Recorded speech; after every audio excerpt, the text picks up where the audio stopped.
Hello everyone, welcome to all of you in exam Guru. दोस्तों आज 12 अगस्त 2023 को आरआरबी क्लर्क का फर्स्ट शिफ्ट का एग्जाम समाप्त हो चुका है और मैंने खुद आज के पहले शिफ्ट में एग्जाम दिया था। सो इस वीडियो में मैं आपको अपने एग्जाम का कंप्लीट रिव्यू दूंगा। इसके साथ ही दोस्तों अरिथमेटिक, नंबर सीरीज और डीआई के क्वेश्चंस मैंने लिख कर लाए हैं, तो इन क्वेश्चंस का लेवल क्या था वो सभी आप लोग इस वीडियो में देख लेना। इसके अलावा दोस्तों अगर आपने भी आज के मॉर्निंग शिफ्ट में एग्जाम दिया है तो कमेंट करके बताना कि आपके टोटल अटेम्प्ट्स कितने हैं और किस स्टेट से आपने अप्लाई किया था। सो गाइस चलिए आज का वीडियो स्टार्ट करते हैं। तो सबसे पहले मैं आपको अपने अटेम्प्ट बता देता हूं। मेरे attempt out of 80 total 80 questions हैं, जिसमें से सबसे पहले मैंने रीजनिंग अटेम्प्ट किया था और रीजनिंग में 40 क्वेश्चंस अटेम्प्ट करने में मुझे 20 मिनट का टाइम लगा। जबकि क्वांट की बात करूं तो क्वांट में टोटल 40 क्वेश्चंस लगभग 22 मिनट में अटेम्प्ट हो गए थे, यानी कि पूरे पेपर अटेम्प्ट करने के बाद भी 3 मिनट बचा हुआ रह गया था। तो हम कह सकते हैं कि इस बार के जो एग्जाम का लेवल है आज के मॉर्निंग शिफ्ट में बिल्कुल पिछले साल जैसा ही है, थोड़ा सा भी लेवल आपका अप नहीं हुआ है। हालांकि कुछ कुछ क्वेश्चंस आपके थोड़े मॉडरेट लेवल के थे, तो वो कौन कौन से क्वेश्चंस थे और क्या पूछा गया था वो चलिए आगे देखते हैं। सबसे पहले दोस्तों बात करते हैं क्वांट में क्या क्या क्वेश्चन आए थे। इसके बाद मैं आपको एक रिव्यू दूंगा जिसमें सारे टॉपिक्स बताऊंगा जिससे क्वेश्चन पूछे गए हों। तो ये आपका एक नंबर सीरीज था जिसमें 24 है, एक्स है, 33.25, 42.25, 42.5 एंड 51.5 है। तो इस क्वेश्चन में देखिए दोस्तों क्या हो रहा है। अगर आप यहां पर देखोगे 33.25 और 42.25 के बीच में 9 का डिफरेंस है, फिर इसके बीच में 0.25 का डिफरेंस है और फिर इसके बीच में 9 का डिफरेंस है। तो इसके पहले क्या होगा दोस्तों, 0.25 का डिफरेंस होगा, यानी कि यहां पर 33 आना चाहिए था एक्स की जगह। और आप ऐड करके भी देख लो, 24 + 9 33 में 0.25 ऐड करोगे तो 35। तो इस नंबर सीरीज का करेक्ट आंसर था 33। फिर इसके बाद दूसरा नंबर सीरीज जो पूछा गया था वो था 21, 32, 49, 72 और फिर एक्स का वैल्यू बताना था। तो इसमें देखो 11 का डिफरेंस है, 19 का डिफरेंस है, सॉरी यहाँ पर 17 का डिफरेंस है, फिर इसके बाद 23 का डिफरेंस है। तो 11 और 17 के बीच में 6 का डिफरेंस, 17 और 23 के बीच में 6 का डिफरेंस। तो अब जो अगला टर्म हमारा आएगा वो होगा 29 और 72 में अगर आप 29 ऐड करोगे तो ये आपका हो जाएगा 101, यानी कि क्वेश्चन मार्क की जगह पर 101 आना चाहिए था। अब 101 में 136 को लाने के लिए क्या करना होगा, 35 ऐड करना होगा और यहाँ पर अकॉर्डिंग टू पैटर्न 29 + 6 करोगे तो 35 आ जाएगा। सो करेक्ट आंसर था इस क्वेश्चन का 101। फिर इसके बाद तीसरा सीरीज 41 है, 60 है, 83 है, 112 है, एक्स है और 180 है। तो इन दोनों के बीच में 19 का डिफरेंस है, यहाँ पर 23 का डिफरेंस है और यहाँ पर अगर आप देखोगे तो 17 का डिफरेंस इधर और 12 उधर, यानी कि 29 का डिफरेंस है। तो दोस्तों ये आपका क्या है, प्राइम नंबर आगे बढ़ रहा है। अगला प्राइम नंबर 31 है और 112 में अगर आप 31 ऐड करोगे तो ये क्या हो जाएगा 341, यानी कि एक्स की जगह पर 143 आना चाहिए था। अब फिर इसके बाद 180 लाने के लिए हमें क्या करना होगा, ऐड करना होगा 37 को, और 37 क्या है 31 के बाद आगे आने वाला अगला प्राइम नंबर है। तो x का वैल्यू इसमें 143 हो जाएगा। ये था दोस्तों आपका 3 number series. Total 5 number series पूछे गए थे, जिसमें से 2 काफी इजी था, तो वो वाला क्वेश्चन मैं लिखना भूल गया। बाकी के 3 क्वेश्चन मैं आपके लिए लिखकर लाया हूं। इसके बाद बात करते हैं दोस्तों अरिथमेटिक की, और फिर इसके बाद मैं आपको डीआई करवाऊंगा। तो अरिथमेटिक का देखिए बहुत ही शानदार सा क्वेश्चन पूछा गया था कि यदि 8 पेन और 12 किताब का दाम 440 रुपये है तो 10 पेन और 15 किताब को हम किस रेट से बेचें जिससे कि हमें 20% का प्रॉफिट हो जाए। दोस्तों बिल्कुल एग्जैक्ट क्वेश्चन मैंने आज से 2 दिन पहले टेक्स्ट बुक के एक मॉक में लगाया था। देखिए इस क्वेश्चन में क्या है कि 8 पेन है और 12 बुक्स है, इसका कॉस्ट प्राइस है 440 रुपये। ठीक है, अब कह रहा है कि 10 पेन और 15 बुक को हम किस रेट से बेचें जिससे कि 20% का प्रॉफिट हो। तो इसके लिए हम 10 पेन और 15 बुक का कॉस्ट प्राइस निकालेंगे, 10 पेन और 15 किताब का। 8 और 10 के बीच में आपको डिफरेंस दिख रहा होगा कितने का, अगर आप 8 में 1.25 से मल्टीप्लाई करोगे तो आपको 10 मिलेगा। सिमिलरली 12 में भी अगर आप 1.25 से मल्टीप्लाई करोगे तो 15 मिलेगा। यानी कि दोस्तों जो हमारा रेट है अगर हम इसमें 1.25 से मल्टीप्लाई कर देते हैं तो क्या हो जाता, 10 पेन और 15 बुक्स का दाम निकल कर चला आता है, यानी कि कॉस्ट प्राइस। तो इन दोनों को मल्टीप्लाई कीजिए। मल्टीप्लाई करने के बाद दोस्तों ये आपका आ जाता 550 रुपये और ये आपका कॉस्ट प्राइस है। जिन लोगों ने भी 550 टिक आउट करके आया है एग्जाम में उनका क्वेश्चन यहाँ पर गलत हो गया होगा। हमें क्या कह रहा है कि 20% का प्रॉफिट चाहिए, तो 550 का 20% प्रॉफिट ये हो जाएगा, 12 और 55 को गुना कर दो तो ये आपका आ जाएगा 660 रुपया। ऑप्शन नंबर सी दिया गया था 660 और यही इस क्वेश्चन का राइट आंसर है। फिर इसके बाद अगला क्वेश्चन पूछा गया था मैथ्स का कि एक रेशियो है मिक्सचर का वाटर और जूस का जो कि 90 लीटर का है और ये आपका रेशियो क्या है 3/2 का। तो यहां से आप निकाल लो 3 और 2 का क्या हो गया 5x हो गया 5x equal to 90 that means कि x इक्वल टू 18। तो 18 3 जा क्या हो गया ये आपका हो गया क्या रेशियो वाटर और जूस का। ठीक है, फिर इसके बाद कह रहा है कि 30 लीटर मिक्सचर को रिमूव कर दिया जाए यानी कि 90 में से 30 घटा दोगे तो अब बचेगा 60। तो अब हमारे पास वाटर और जूस क्या रह गया 3 और 2 5, 5 को 60 से करोगे तो 12 बार में यानी कि 12 3 36 और 12 दूने 24। ये आपका वाटर और जूस रह गया। अब इसमें कह रहा है कि 15 लीटर और वाटर ऐड कर दिया जाए। एक्चुअली यहाँ पर आप रेशियो चेंज कर लो, ऊपर में जूस था और नीचे में वाटर दिया गया था, जूस ऊपर नीचे वाटर था। ठीक है, तो यहाँ पर अब क्या हो जाएगा अगर आप 15 लीटर वाटर ऐड करोगे तो 36 जूस हो जाएगा और यहाँ पर 39 वाटर हो जाएगा। तो 3 से 12 बार में 3 से 13 बार में। हालांकि दोस्तों ये आपका जो लीटर है ना ये थोड़ा सा डिफरेंस था, बाकी रेशियो सेम था, जो रिमूव किया गया था वो भी सेम था और जो ऐड किया गया था वो भी सेम था। तो आपका आंसर इससे थोड़ा डिफरेंस आ रहा होगा ये मैं मानता हूं, क्योंकि ये जो फाइनल मिक्सचर है ना ऊपर में 90 लीटर वो कुछ और दिया गया था आपके एग्जाम में जो कि मुझे याद नहीं है। तो आपने अगर इस क्वेश्चन को बनाया है तो एक बार कमेंट करके बता देना अगर आपको इसका आंसर याद है तो। इसके बाद अगला क्वेश्चन एक आया था दोस्तों, देखिए कि एक व्यक्ति को 30% वोट मिलते हैं और जो दूसरे व्यक्ति को वोट मिला है उसके और इस व्यक्ति के बीच का जो डिफरेंस है वो 1600 का है। तो आपको बताना है कि टोटल वोट कितने पड़े होंगे। अगर ए को 30% वोट मिला था यानी कि बी को 70% वोट मिला होगा और दोनों का डिफरेंस यानी कि जो 40% है ना वो बराबर दिया गया था 1600 के। तो यहाँ पर 1600 अगर 40 के बराबर है, हमें टोटल वोट निकालना है तो 100 से मल्टीप्लाई कर देंगे। एक कट जाएगा 40 बार में और 40 को 100 से मल्टीप्लाई करोगे तो आपका हो जाएगा 4000, यानी कि दोस्तों यहाँ पर टोटल वोट की संख्या 4000 थी। फिर इसके बाद अगला क्वेश्चन पूछा गया था investment of AVC is 400 500 and 600। अगर इनका प्रॉफिट का डिफरेंस ए और सी का 600 है तो बी का प्रॉफिट क्या होगा। अब दोस्तों ये जो वैल्यू है ना थोड़ा बहुत डिफरेंस हो सकता है, लेकिन क्वेश्चन का जो लैंग्वेज था वो हूबहू यही था और लेवल भी यही था। तो ए बी और सी इनका इन्वेस्टमेंट है 400 500 600। तो इनका इन्वेस्टमेंट का रेशियो क्या हो गया 4/5/6 और कहा जा रहा है कि ए और सी का जो यहाँ पर प्रॉफिट का रेशियो है वो 600 का है। यानी कि दोस्तों 6x - 4x बराबर क्या हो जाएगा 600 हो जाएगा। तो 2x बराबर अगर 600 है दैट मीन्स कि x बराबर 300 हो जाएगा। और b का प्रॉफिट हमसे पूछा गया है, b का प्रॉफिट का रेशियो 5 है, x का वैल्यू 300 है, तो 300 को 5 से मल्टीप्लाई कर दो, आंसर निकल कर चला आएगा 1500 रुपये। एग्जैक्ट इसी लेवल का क्वेश्चन आपका इन्वेस्टमेंट वाला पूछा गया था। फिर इसके बाद अगला क्वेश्चन है कि अगर 3280 रुपया को इन्वेस्ट किया जाता है सिंपल इंटरेस्ट पर 30 साल के लिए और R% पर, और जो दोस्तों न्यूमेरिकल वैल्यू है R का वो डबल है T से और इंटरेस्ट 1640 रुपये मिल रहा है, तो आपको T का वैल्यू बताना है। अब ये क्वेश्चन मैं एक बार बनाकर देखा डायरेक्ट T और R का वैल्यू रख के, लेकिन सॉल्व नहीं हो पाया। तो फिर इसके बाद लास्ट के जो 3 मिनट बचे हुए थे ना उसमें मैंने ऑप्शन को टिक आउट किया और ऑप्शन के थ्रू इस क्वेश्चन को सॉल्व किया। तो दोस्तों अगर आप ऑप्शन के थ्रू जाते तो करेक्ट आंसर था इसमें टाइम इक्वल टू 5, ठीक है, या फिर जो भी पूछा गया वहां पर हाँ टाइम इक्वल टू 5 था। अब देखिए इस क्वेश्चन को कैसे बनाएंगे। अगर आप टाइम 5 ले लोगे तो जाहिर सी बात है कि रेट आपका क्या होगा 10% हो जाएगा, क्योंकि रेट जो है वो टाइम का डबल दिया गया है। अब आप 3280 रुपये को 5 साल के लिए 10% के इंटरेस्ट पे इन्वेस्ट करके देखो इसका इंटरेस्ट कितना निकलता है। डबल शून्य से डबल शून्य कैंसल, 328 को 5 से मल्टीप्लाई कर दो, 5 से 8 करोगे तो शून्य, 4 हाथ में, 5 गुना 2 10, 10 4 14 का हाथ में 1 और 5 गुना 3 15 और एक हाथ में 16, तो 1640 रुपये आपका इंटरेस्ट आ जा रहा है। सो करेक्ट आंसर था दोस्तों इस क्वेश्चन का 5 टाइम का जो था 5 ईयर्स, और शायद सी या फिर डी ऑप्शन में ए वाला दिया गया था।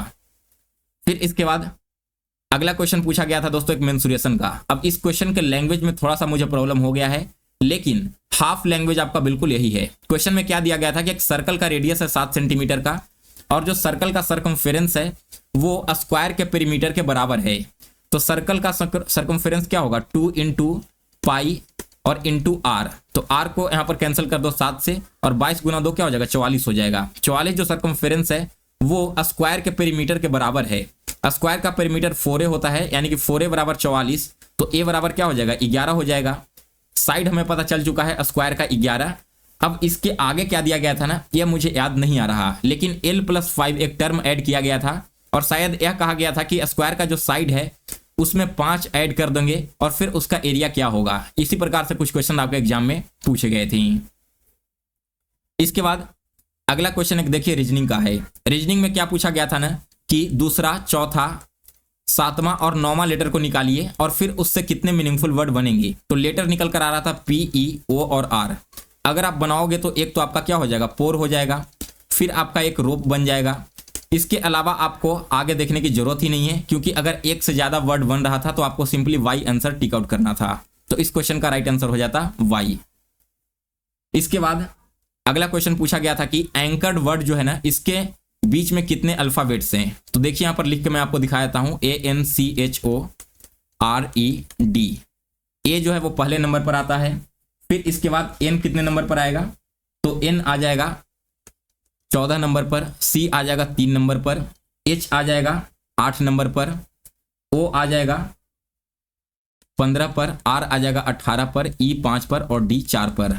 तो यहां पर देखिए कौन कौन सा आपका अल्फाबेट है, आगे पीछे अगर काउंट करोगे तो एक तो आपका हो गया 4 और 5, फिर आपका हो गया 1 और 3, इसके बाद क्या हो जाएगा 4, 5, 6, 7, 8, यानी कि 4 से लेकर के 8 तक, फिर इसके बाद हो जाएगा 5 से लेकर के 8 तक, और फिर एक और क्या हो जाएगा 3 के बाद 4, 5, 6, सॉरी एक और इसमें लेटर बन रहा है, वो भी मैं आपको काउंट करके दिखा देता हूं। 1, 3, 4, 8, फिर इसके बाद है दोस्तों 14 और 18। देखिए 14 से स्टार्ट करोगे ना आप तो 18 तक जाओगे तो 15, 16, 17 और 18, यानी कि एक आपका 14 और 18 हो गया। ऑप्शन में दिया गया था मोर देन 4, तो मोर देन 4 जो है वो इसका बिल्कुल राइट आंसर है। फिर इसके बाद दोस्तों एक आपका DI आया था क्वांट में। अब ये वाला जो DI था ना वो लाइन ग्राफ का था, इसे मैंने टेबलर फॉर्म में आपको समझाने के लिए एक्सप्लेन कर दिया है। अब इस DI में क्या था कि 4 क्वांटिटी थे PQRS, और इसमें विलेज और सिटी की संख्या दी गई थी। आप यहाँ पर नंबर देखो 92 है, 96 है, 64 है, तो इसे कैलकुलेट करने में थोड़ा सा टाइम लग रहा था, लेकिन DI काफी इजी लेवल का था। इस पर बेस्ड आपके टोटल 5 क्वेश्चन एग्जाम में पूछे गए थे। तो ये था दोस्तों अभी तक के जितने भी क्वेश्चंस मैंने लिख कर लाया है उसका सॉल्यूशन। अब बात करते हैं कि आपके एग्जाम में क्वेश्चन आया क्या क्या थे। तो स्टार्ट करते हैं क्वांट से। सबसे पहले तो दोस्तों क्वांट में सिंप्लीफिकेशन के 10 क्वेश्चन पूछे गए थे, जिसमें से दोस्तों एक क्वेश्चन आपका कह सकते हो कि मॉडरेट लेवल का था। अब इस क्वेश्चन को मॉडरेट मैं क्यों बोल रहा हूं, क्योंकि यहां पर एक आपका अंडर रूट में दे दिया गया था 72,900 प्लस समथिंग ऐसे दिया गया था, तो आपको इसको अंडर रूट से बाहर लाना होगा, इसमें थोड़ा सा टाइम लग जाता। फिर इसके बाद पूछा गया था दोस्तों मिसिंग नंबर सीरीज। इसमें आपके टोटल 5 क्वेश्चन आए थे, जिसमें से 3 क्वेश्चन का सोल्यूशन मैंने आपको करवा दिया। बाकी के 2 क्वेश्चन बहुत ही इजी लेवल के थे, आपने उसे डेफिनेटली बना लिया होगा। इसके बाद दोस्तों एक आपका आया था टेबुलर DI। टेबुलर DI क्या था, टेबल बेस्ड। इसमें 3 क्वांटिटी थे, एक आपका मोबाइल हो गया, फिर एक आपका हो गया कैमरा, और फिर आपका एक हो गया टीवी। इन तीनों का कुछ सेलिंग का दिया गया था या फिर जो कुछ भी हो, लेकिन दोस्तों ये वाला जो DI है ना थोड़ा सा टाइम टेकिंग था। डेटा एग्जैक्ट दिया गया था हूबहू सेम, डेटा आपका ज्यादा लेंदी नहीं किया गया था, लेकिन जो क्वेश्चन दिए गए थे ना उसमें बनाने में आपको थोड़ा टाइम लग सकता था। फिर इसके अलावा एक और क्या आया था, तो एक आपका आया था लाइन ग्राफ का, जो कि मैंने आपको अभी करवाया भी है। ये वाला आपका लाइन ग्राफ पूछा गया था। तो ये था दोस्तों आपका क्वांट। बाकी के जो 15 क्वेश्चंस बच गए वो आपके अरिथमेटिक के थे। अब अरिथमेटिक में कौन कौन से टॉपिक आए थे, तो लगभग 5-6 क्वेश्चन तो मैंने आपको ऑलरेडी करवा दिया है। बाकी के 10 क्वेश्चन मुझे जैसे जैसे याद आते जाएंगे वैसे वैसे मैं उसका सॉल्यूशन करवाते जाऊंगा। टाइम, स्पीड, डिस्टेंस का एक क्वेश्चन पूछा गया था। अब इसमें क्या दिया गया था दोस्तों की देखो मैं इसका सॉल्यूशन भी आपको करवा देता हूं। हालांकि यहाँ पर मुझे डेटा एग्जैक्ट याद नहीं है, लेकिन क्वेश्चन याद आ गया तो इसे आप लोग देख लो। पहला 45 किलोमीटर कोई व्यक्ति 45 किलोमीटर का डिफरेंस कोई व्यक्ति 9 किलोमीटर की रफ्तार से तय करता है। और फिर इसके बाद मानकर चलो कि एक और यहाँ पर कोई क्वांटिटी दे दिया गया, उसे भी मैं 45 ही ले लेता हूं। इसे 5 किलोमीटर प्रति घंटे की रफ्तार से तय करता है। तो आपको बताना था कि एवरेज यहाँ पर क्या होगा। तो देखिए एवरेज स्पीड वाला क्या होगा, टोटल डिस्टेंस बटा टोटल टाइम टेकन। तो 45 किलोमीटर इधर और 45 इधर, डिस्टेंस हो जाता 90 किलोमीटर। और अगर 9 किलोमीटर की रफ्तार से जा रहा है तो 5 घंटा यहाँ पर लगा, और 5 किलोमीटर रफ्तार की जा रहा है तो 9 घंटा यहाँ लगा, यानी कि 9 और 5 क्या हो जाएगा, 14 यहाँ पर हो जाएगा। तो इसी प्रकार से आपका एक क्वेश्चन दिया गया था जिसमें आपको केवल एवरेज स्पीड निकालना था, डायरेक्ट डिस्टेंस और स्पीड दोनों दे दिए गए थे। तो ये था दोस्तों आपका एक टाइम, स्पीड एंड डिस्टेंस का एवरेज बेस्ड क्वेश्चन। इसके अलावा दोस्तों एक आपका बोट एंड स्ट्रीम वाला क्वेश्चन भी एग्जाम में पूछा गया है। साथ ही में दोस्तों एक आपका क्या आया था, वोटिंग वाला क्वेश्चन आया था, वो मैं आपको करवा चुका हूं। तो ये था दोस्तों आपका कंप्लीट क्वांट का पेपर। इसके बाद बात करते हैं रीजनिंग की। तो रीजनिंग में क्या क्या पूछा गया था दोस्तों? रीजनिंग में सबसे पहले तो सिलॉग्स के टोटल 4 क्वेश्चन आए थे। और दोस्तों ये जो 4 क्वेश्चन है ना, 3 स्टेटमेंट प्लस 2 कंक्लूजन था। काफी इजी लेवल का क्वेश्चन था और किसी भी क्वेश्चन में इधर और वाला रिलेशन नहीं आया है, इस बात की भी आप लोग ध्यान रखना। इसके बाद दोस्तों अगला जो क्वेश्चन पूछा गया था वो था आपका इनइक्वलिटी का। इनइक्वलिटी से टोटल 4 क्वेश्चन पूछे गए थे। और दोस्तों एक बार आप कमेंट करके बताना कि 4 में से जो एक क्वेश्चन था ना वो आपका इधर और वाला रिलेशन का था या फिर नहीं था। फिर इसके बाद दोस्तों एक आपका आया था ब्लड रिलेशन का क्वेश्चन। इसमें दोस्तों आपका टोटल 3 क्वेश्चन पूछे गए थे और 6 पर्सन बेस्ड आपका एक क्वेश्चन था। काफी इजी लेवल का ब्लड रिलेशन आया है। हालांकि मेरे से आरआरबी पीओ में नहीं बन पाया था क्योंकि ये टॉपिक मेरा थोड़ा वीक है। यहाँ पर मैंने बना लिया है। आप एक बार इसके तीनों क्वेश्चन का आंसर बता दो क्योंकि मुझे थोड़ा बहुत डाउट हो रहा है कि मैंने सही बनाया है या फिर नहीं बनाया है। और जहां तक मुझे याद है शायद एक का आंसर आ रहा था ग्रैंड चाइल्ड, एक का आंसर शायद फादर आना चाहिए और एक का आंसर क्या था वो मुझे याद नहीं आ रहा है। तो इन तीनों का आप लोग एक बार कमेंट करके कंफर्म कर देना। फिर इसके बाद दोस्तों एक आपका आया था अल्फा न्यूमेरिक सीरीज वाला। अब अल्फा न्यूमेरिक सीरीज में जो पहला क्वेश्चन मुझे मिला ना वही बहुत ही खतरनाक था। क्वेश्चन में क्या कह रहा था कि जैसे मान लो दिया रहता है ना PXY TUSANP, इसमें क्या कह दिया कि पहला लेटर को हटा दो और इसमें L ऐड कर दो। L ऐड करने के बाद कितने मीनिंगफुल वर्ड बनेंगे?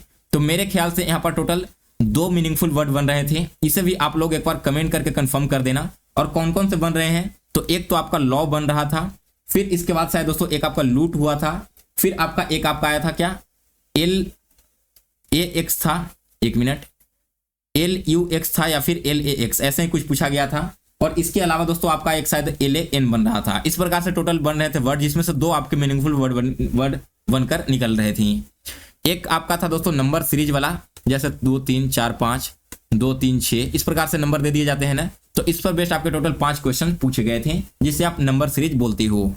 दोस्तों यहाँ पर जो अल्फा न्यूमेरिक सीरीज आया था ना, इसमें एक और क्वेश्चन मुझे याद है कि जितने भी आपके अल्फाबेट्स दिए गए हैं उसे अगले टर्म में कन्वर्ट कर दो। जैसे मान लो कि BCD है तो B को C कर दो, C को D को E कर दो। और फिर आपको बताना था कि कितने ऐसे वर्ड बनेंगे जिसमें एक से ज्यादा वोवेल पाया जाए या फिर एक वोवेल कम से कम पाया जाए। तो इस प्रकार के आपके टोटल 5 क्वेश्चन इससे भी पूछे गए थे। इसके अलावा दोस्तों एक आपका क्वेश्चन आया था जिसमें ऑड वन आउट था। ऑड वन आउट का कॉन्सेप्ट क्या था वो मैं आपको बता देता हूं क्योंकि एग्जैक्ट क्वेश्चन तो याद नहीं है। कॉन्सेप्ट ऐसा था, मान लो कि ZUW हो गया, फिर हो गया UPR, इसके बाद QMO और फिर आपका DAC। तो देखिए ZUW में क्या हो गया, U के बाद एक गैप करके V के W है और W के बाद X और Y 2 गैप करके Z है। उसी प्रकार से UPR में P के बाद एक गैप करो Q तो R मिल जाएगा और R में ST गैप करो तो U मिल जाएगा। लेकिन जो एक वर्ड था ना जैसे DAC हो गया, तो A में अगर आप एक ऐड करोगे B को तो C तो मिलेगा, लेकिन C में D और E 2 ऐड करके F आना चाहिए था ना, लेकिन यहाँ पर D दे दिया गया है। तो इस प्रकार का एक कॉन्सेप्ट जो दिया गया था वो आपका गलत हो रहा था। ये था दोस्तों आपका ओवरऑल पूरे पेपर का रिव्यू। अगर आपको एक मिनट में पजल्स के बारे में बताना भूल गया था आप सभी को, इतना लंबा वीडियो हो गया है कि, तो चलिए पजल्स के बारे में बात कर लेते हैं। सबसे पहले दोस्तों एक आपका आया था फ्लोर बेस्ड पजल में क्या था कि 6 पर्सन्स थे और 6 फ्लोर था। काफी इजी लेवल का क्वेश्चन यहाँ पर आया था। इस प्रकार से आपको अरेंज करना था सारे लोगों को। फिर इसके बाद दोस्तों एक आपका आया था अनसर्टेन नंबर, ठीक है ना। अनसर्टेन नंबर भी काफी इजी था।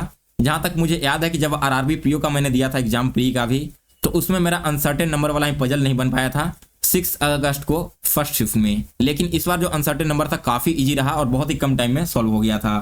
इसके अलावा दोस्तों एक आपका था स्क्वायर बेस्ड जिसमें 8 लोग बैठे हुए थे और जो कॉर्नर पर बैठे हुए थे वो इनवर्ड फेस कर रहे थे और जो आपके मिडिल साइड में बैठे हुए थे वो आपके आउटवर्ड फेस कर रहे थे। और एक था दोस्तों आपका डेजिग्नेशन बेस्ड, और डेजिग्नेशन बेस्ड जो क्वेश्चन का पैटर्न था ना हूबहू आपके आरआरबी पीओ प्री जैसा था। जैसे आरआरबी पीओ प्री में क्या कहा था कि जो पोजीशन है वो इंक्रीजिंग ऑर्डर में, मान लो DGM हाईएस्ट पोस्ट होता है, PO क्लर्क 3 पोस्ट है ना, तो पहले क्या दिया जाता था एग्जाम में कि ऊपर में आपको DGM दे दिया गया, फिर PO फिर क्लर्क। लेकिन यहाँ पर जस्ट इसका अपोजिट हो रहा है, क्लर्क आपको ऊपर रखना था, PO नीचे और DGM नीचे, यानी कि आपको डिक्रीजिंग ऑर्डर में नीचे अरेंज करना था इंक्रीजिंग ऑर्डर में। और दोस्तों यहाँ पर गलती वैसे कैंडिडेट से होती है जो पहली बार एग्जाम में अपीयर हो रहे हैं। अगर आपने इस प्रकार का क्वेश्चन नहीं बनाया होगा ना तो वे क्या गलती करेंगे कि DGM से ही अरेंज करना स्टार्ट कर देंगे और उनका आंसर आएगा ही नहीं। तो इस प्रकार का एक अरेंजमेंट वाला आपका डेजिग्नेशन का क्वेश्चन पूछा गया था। तो ये था दोस्तों आपका क्वांट एंड रीजनिंग का कंप्लीट एनालिसिस। काफी इजी लेवल के क्वेश्चन मुझे लगे और अटेम्प्ट भी फुल ऑफ फुल रहा है। अगर एक या दो क्वेश्चन ज्यादा गलत नहीं होते हैं तो 100% चांस है कि यहाँ पर प्री में सिलेक्शन हो जाना चाहिए। आपने जिस भी शिफ्ट में अभी तक एग्जाम दे रखा होगा, आप अपना डेट और शिफ्ट दोनों कमेंट कर देना और साथ में अपनी कैटेगरी और स्टेट भी कमेंट कर देना, ताकि जब मैं आगे चलकर सेफ अटेम्प्ट की वीडियो बनाऊं तो उसका एनालिसिस करने में आसानी हो। सो गाइस, फिलहाल इस वीडियो में बस इतना ही। अगर आपको ये वीडियो पसंद आया हो तो इसे लाइक और शेयर करें और इसी तरह की वीडियोज आगे भी देखने के लिए एग्जाम गुरु चैनल को सब्सक्राइब कर इसके बेल नोटिफिकेशन को ऑन कर लें।